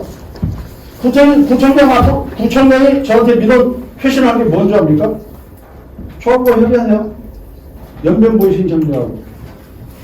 이게 말이 안 되는 얘기예요, 구청이나 지금 하시는 분은 말이 안 되는 얘기. 남은 재산을 갖다 그것도 서울시에서 지자체에서 구역 지정하는 것도 아니고. 이민으로, 자기네들 이민으로 만들어서 제초해달라는데 뭐 잘못된 뭐가 있어요? 그거는 지금 이제 변호사님께서 답변이 좀 가능할 것도 같으시네요. 제가 질문을 많이 했는데 요 정도 하겠습니다. 이게 저 구청 팀장님도 오셨고 또 변호사님도 계시고 되게 제가 선생님이 지금 하신 말씀에 대해서 제가 잠깐 보시면 실은 저희들도 그 부분에 대해서 여러 선생님 이외에 여러 분의 문의를 하신 게 있는데요.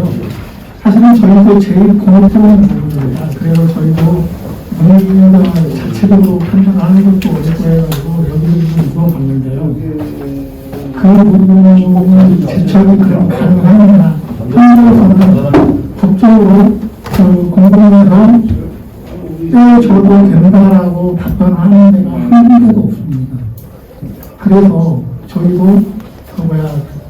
지금 아까 선생님이 말씀하신 대로 조합하고 협의하라는 답변밖에 나갈 수가 없는 팀장님, 만약에 지금 이렇게 아무것도 하실 수 없는 입장이면 구청에서 왜 인가를 해요? 구청에서 인가할 권한이 뭐가 있어요?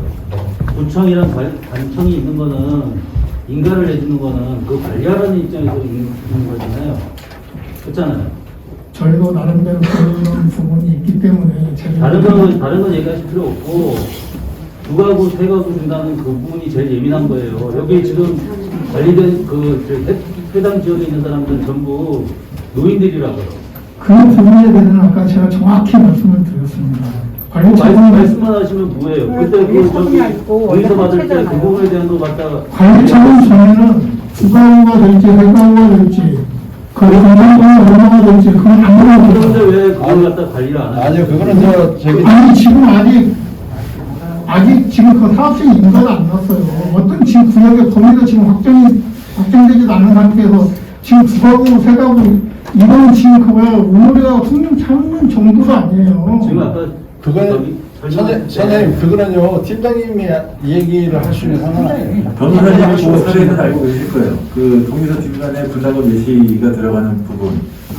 그거보다 네. 일단 뭐 제척이 제일 지금 제척 부분이 진짜 하시는 말씀처럼 참 그 부분이 예민한 부분이고 사실 가로주택 정비사업 같은 경우에 이제 가로구역을 누가 설정하느냐 이 부분이 옛날부터 이제 입법적으로도 여러 가지 얘기가 많이 됐었던 그런 부분입니다. 근데 진짜 슬프게도 저도 그런 상담을 참 많이 받아요. 야 우리 동네에 가로구역이 생긴다. 가로사업은 도서관 산다고 같이 추진위원회라는 사람들 돌아다니면서 동의서를 받는다. 근데 나는 전혀 가고 싶은 마음이 없고 그냥 나는 무조건 살고 싶다. 어떻게 해야 되느냐 라고 말씀드리면 제가 이렇게 말씀을 드려요. 거기 구역 내에 있는 80% 동의를 못 받도록 열심히 이제 활동하십시오. 이 말씀밖에 없죠. 왜냐? 법에서 그거 가지고 80% 받으면 뭐 다른 이제 뭐 여러 가지 요건들을 조금 갖춰야 되지만 어쨌든 핵심은 그 동의입니다. 동의를 받으면 쉽게 못 건드리게 돼 있어요. 다만 뭐 동의서가 뭐 예를 들어서 뭐 표준동의서의 요건을 이제 갖추지 못해서 효력이 없다거나 이런 아주 예외적인 사유가 있으면 소송을 걸어서 인간을 만약에 그걸 내주면 소송을 걸어서 뒤집어 볼 수는 있겠죠. 그게 잘못된 거 아닌가요? 자, 그래서 그게 잘못되지 않았느냐는 말씀이 당연히 나와야 돼요. 자, 그럼 그 잘못된 거 누가 만들었어요? 저기 위에, 저기 국회에서 법만 보시는 분들이 만들었어요. 현실적인 일들이 되도록 동의를 받는데 비동의를 안 제가 만든 거 아닙니다. 자, 저도. 비동의를 받을 방법 있어요? 자, 비동의를 받을 방법이라는 게 아니고요. 동의서를 어떻게 받지 못하는지에 대해서는 여러 가지 뭐 사실적인 수단들이 있습니다. 근데 뭐 제가 여기서 말씀드릴 부분은 아닌 것 같고요. 그거는. 근데 다만, 죄송한데 지금 구역 지정이라는 게 있잖아요. 그걸 기반으로 조합이 만들어지잖아요. 이 구역을 취소할 수 있는 현실적인 방법이 있나요? 자, 이제 제가 말씀드리잖아요.